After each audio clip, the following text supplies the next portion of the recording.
Ladies and gentlemen, welcome to State of the Squadron 58. Hey guys, welcome back. It's been a long time, I know. I was in a meeting recently with our wonderful event coordinators and staff members. Thank you very much, guys, for all the wonderful things you're doing in Test Squadron. Everyone appreciates it. I get wonderful feedback all the time for the events you run. If you haven't done so yet, drop into our Discord and check out the events, and you will have, well, you'll probably have an okay time. But they are doing a wonderful job. And a question was raised to me. One of the event coordinators said, "Hey, Montoya, people are asking where you are and if you've quit. What should I say?" And what I said to them was, it's okay to take breaks once in a while. I have seen way too many people burn out. And you know what? I've been playing Dune Awakening. And what I've seen in people, especially some of the content creators in Dune Awakening, a lot of the hardcore players in that game is they've been playing the beta for almost a year. And now when the game launched, within a month, they've burnt out. They've done everything and now they're out the game. You know what? I really don't want that to happen to me. And I guarantee there'll be content creators in Star Citizen who've been at this for a decade who will burn out in the first 6 months after Squadron 42 comes out. It'll happen. But it's not going to happen to me because I'm taking my break right now, right? So Ship Showdown is happening. I want to take a look at the funding. I want to take a look at some post on Reddit saying a guy has to be honest that he's not so hot about what's happening in Star Citizen. There's a weekly sneak peek, which is going to be a Kruger intergalactic ship, and we'll finish up with that. So first, starting off, let me first welcome a whole bunch of new members to Test Squadron, sitting at 23,765. Holy crap. Thank you very much for choosing Test as your organization in Star Citizen. We do appreciate it. Rough Rider, Scream, Donor, Hamsa, 9118, Nuclear Spawn, Tiggs, Cold Fang. There was a time many years ago, a decade ago at this point, where I used to welcome everyone individually. And I'd stop everyone and say, "Hey, you're new, welcome. Any questions?" And I'd chat to them. And it became increasingly difficult to do once we hit like 2,000-3,000 members. And, you know, I love meeting all the new faces come in there. I think it's very important to have a good relationship with the people you spend so much time with every single day. So, guys, if you are new, drop in your Discord, say hello. If I'm not around, you know, speak to one of the mods. If you have anything you need to know, if you have any questions, everyone is reasonably friendly in there. But a big welcome and thank you very much for choosing Test Squadron. Ship Showdown, yeah, let's get to that in a second, but I just want to talk about my absence recently from the making content and being around much. I know from experience and being Gen X, I've grown up with gaming. Gaming started with my generation, right, at home. And my dad came home with the Atari that had Pong on it, and that was mind-blowing. And my generation have had the distinct honor of being there from the very beginning of a pixel bouncing between two other pixels to what Star Citizen has become. Now, I do still strongly believe, and I've said this since the beginning, that Star Citizen will be the game of the decade. I said this in 2013. That decade has passed. But I'll tell you something which is true and still holds true, is that for many of you, Star Citizen is that game which we always come back to. Right now, I'm playing Dune. I'm loving Dune. But guess what happens as soon as I've done with Dune? I'm back to Star Citizen, right? It's always there. We always play other games to keep us entertained for short times, and we come back to Star Citizen. So while I said it's the game of the decade 2013, I'm going to have to up that now. It's the game of the next 2 or 3 decades. The question always was for me also, will it stand the test of time? Will Star Citizen hold up? And it does. Graphically, gameplay may be rough during busy times, during big events, but it's more solid than ever. And I've been watching these events. They look great. I'll be honest where I stand on this, and this ties in with this post over here, is that I've reached a point in this game, and also where I am when it comes to gaming, is that I'm not really interested in the next event, which will say, take that box from here and take it over there, and then you get a gold skin for your rifle. It's nice. I think it's great that they're creating these events, but it's not for me. I don't need the next event to come up and go, oh, there's a purple worm there that you must shoot, and if you shoot enough and grab its teeth, you will then get a pink helmet over there. I think it's great. I think a lot of people love the events, but for me personally, it's not the carrot I need anymore. I've changed as a gamer over the years. If you guys don't understand what that means, think back to when you were 15 years old. Do you enjoy the same games now when you're 25, when you're 30, that you played when you were 15? No, the preferences change, right? That continues over time. The games I enjoyed at 25 were different when I was 35, and the games I enjoyed at 35, including Star Citizen, are different now when I'm close to in my 50s now. So I'm less about these events. I'm more about the progression, and that's something which isn't in Star Citizen yet. I cannot wait for base building. I want to go out there, collect the resources, build the base for Test Squadron, our space stations. That is what is really exciting me, and we're not there yet.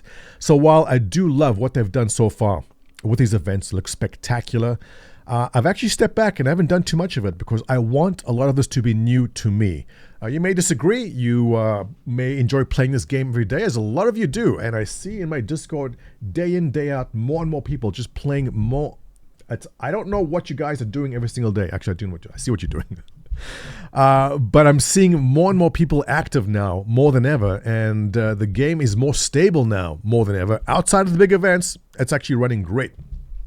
So that's where I stand on it. I'm just waiting for, more progression. I'm waiting for the base building. I think it's really going to be my thing. I'm very, very interested in building the space stations and getting that going for my organization. So that's what's exciting me right now.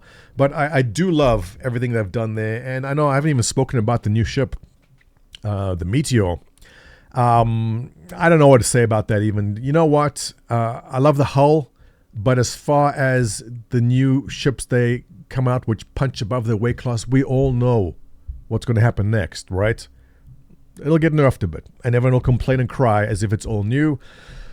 That's where I am on the Meteor. It's something I will buy in game, maybe. I think for what they're asking for cash was a bit pricey. Not for me, but obviously people are loving it. And maybe this is a good segue. Let's look into the insane amount of funding which continues to pour in at an unprecedented rate, which I cannot make sense of because it's just crazy. 2024 was crazy, but look where we are now, all right? Excuse me. August. Oh my God, we're in August. Where we are now in terms of funding is usually, for the past 3 years at least, where we'd be around November. We are so early, the opposite, so far ahead this year in terms of funding that when October, November, and December do hit, we're way over 120 million this year. I don't know what to say. It's unbelievable. I think this speaks volumes for the amount of existing players which are simply adding to the fleets. They still see value and they're buying the ships like the Meteor and they're buying more ships, the large ships.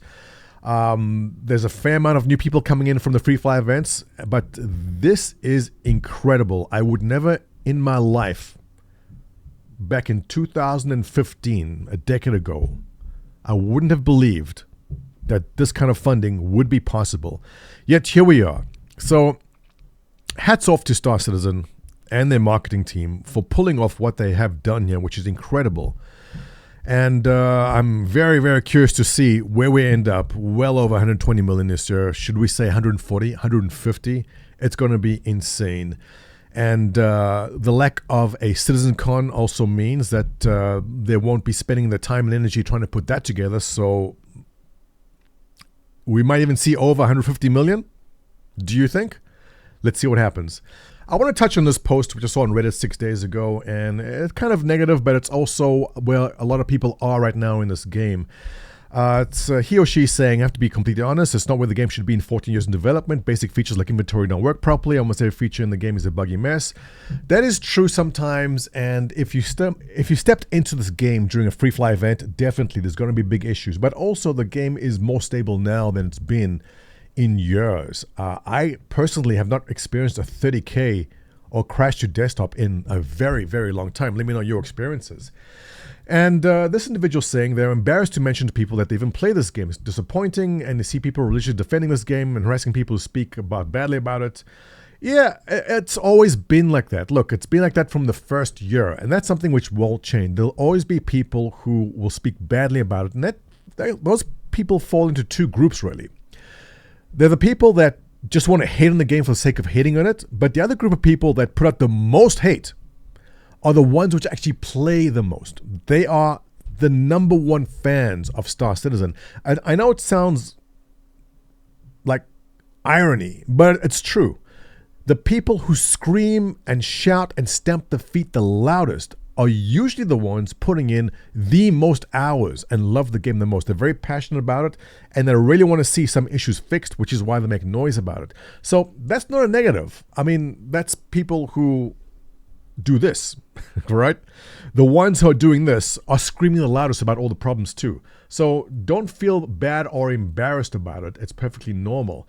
And he goes, I'd love to hear opinions about this game. So a lot of people agree with it. And I'd say, yes, look, he's not wrong. For a game that is 14 years in development, there are issues. No one's ever denying that. But like I said in the very beginning of this video, I'll go out and I'll be playing other games right now which are really capturing my interest. But I'll come back to Star Citizen. Bugs and all, I think Star Citizen is still on track to be the most incredible game of the next 2 or 3 decades. I stand by that. And there's definitely people who put their money where their mouth is who seem to agree with that. So, yeah, look, there'll be ups and downs. There's absolutely nothing wrong with anything he said. Yeah, that's absolutely true. The game is not in a state you would think games should be. I'm just drawing comparisons to Dune because it's a game I'm playing right now.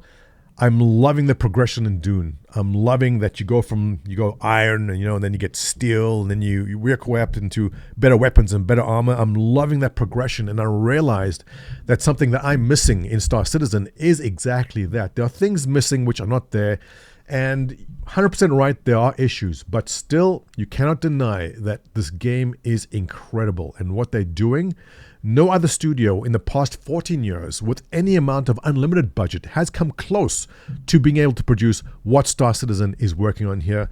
It will be done, and it's taking a lot longer than anyone had expected. Speaking of taking longer than expected, Kruger Intergalactic has a cool ship coming out. Now, there were a couple of ships they mentioned in a video which was out 4 months ago. I'm hoping it'll be that. I'm hoping that'll be the ship, because that is something I can put on a keychain.